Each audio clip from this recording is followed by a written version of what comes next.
John Cena versus Bray Wyatt. This feud has been the subject of many a debate here on PWTR. While it has provided some great moments like countless promos from Bray Wyatt and of course the children's choir segment, unfortunately, on the other side of things, it did also expose some flaws in the intricacies of Bray Wyatt's character, along with reigniting the frustrations we've had for years with John Cena's. Nevertheless, it all appears to be coming to an end this Sunday when the two face off in a last man standing match. Something that I noticed a long while ago about Bray Wyatt is how protected he is during his promos. You'll notice that he rarely ever actually interacts with anyone on the mic. It's just him in a world of his creation in his own controlled environment telling his stories, and that actually plays into his cult leader persona. But on Raw, instead of him creating his own world, he actually interacted with the one that already exists. That was a great use of Jerry Lawler in saying that in his position as an announcer, he's been poisoning the audience with John Cena for years, and I liked Cena's response to everything. So I'm going to go ahead and give props to this week and actually the last 2 weeks of this feud, because I really enjoyed them. But here's my problem. Do I say I like the last 2 weeks of this feud and just leave it at that? Or, in looking at the feud as a whole, do I go further and acknowledge the fact that the only reason that the last 2 weeks were possible is because they're slowly abandoning the foundation of what the feud originally was? For months, Bray Wyatt has convinced us that he doesn't care about match results as long as he's still able to spread his message. He's redefined what it means to win, but now he cares about winning matches. Now, this is about John Cena avenging his friend Jerry Lawler. This feud was based around the idea that Bray Wyatt wanted to effect some kind of change in John Cena. It doesn't look like that's going to happen though, because the stage has been set for lowered expectations.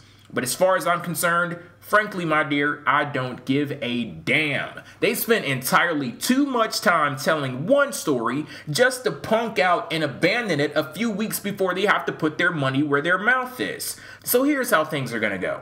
I don't care who wins. If some kind of lasting change does not come out of this match, then this feud will be deemed a failure. And in that case, we all lose. Well, Cena's involved, so you can take that to the bank. There's nothing that's going to change about him. Well, shit, then the feud fails. Plain and simple. I'll give a spoiler for the review. This match, I don't really remember it. Thank God it ended. And Charlie, I believe it was you that said that this feud has been on a downward spiral since WrestleMania. Shit, I had problems with it even before that, so it wasn't just recently when we started breaking down Bray Wyatt's character and his motives that I saw issue in him versus John Cena. And that's because for the most part, I felt that this feud was nothing more than a collection of moments. They got too giddy over Bray Wyatt's character and what he provided, and they went wild, like, oh, we can do this, and this will be exciting, and that'll be exciting, we can do all of these great little segments and things like that, and they didn't care too much about filling in the lines or providing a logical flow from one point to the next. They had an objective of what they wanted to do and they followed it. Reality be damned. It's like we don't give a damn if we're actually convincingly selling any of this. We just have the story that we want to tell and we're going to stick with it. Well, it's really difficult to connect the dots when your face is unwilling to be affected by anything that the heel does. Couldn't the same be said for the heel though? Because he was pretty much unaffected by anything John Cena did too. No. During that last promo that they had on Raw, you could see that Bray Wyatt was visibly affected and something changed in him when Cena was talking about how he's sick and he needs help. Something's wrong with him. But wouldn't the fact that Cena was talking about how Bray Wyatt was sick mean that something changed in John Cena too? What changed in him? You could just listen to the promo and see. He said that Bray Wyatt crossed the line when he attacked Jerry Lawler. First of all, he didn't attack him. He didn't even get the chance to do anything to Lawler. So Cena can't be that damn mad about it, especially when he's not even emotional about somebody that beat up his fucking father. Come on now. You think I'm gonna buy that shit? Well, he wanted to wage an attack on Jerry Lawler. That was his intention in the ring, and Cena obviously felt some type of way about that. And I honestly think that you're approaching this situation from a biased standpoint. It's that you're judging John Cena to a different standard than you're judging Bray Wyatt, because the reason why we're in the situation that we're in is because both of these guys are unaffected by what the other person does.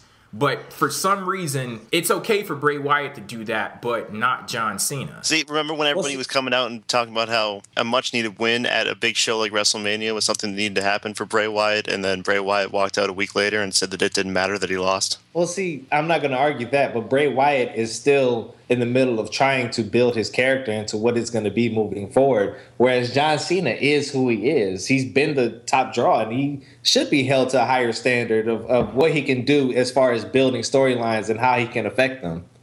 He's the guy. He should be held to that standard. See, I don't see Bray Wyatt changing, though. I look at it as he is who he is, too. And I'm not saying that he sucks for being who he is, but I think it needs to be acknowledged that both Bray Wyatt and John Cena have that stubborn pride ingrained in their characters. Shit, Bray Wyatt is a cult leader with the Messiah complex. If that doesn't tell you that the dude doesn't give a damn, then I don't know what will.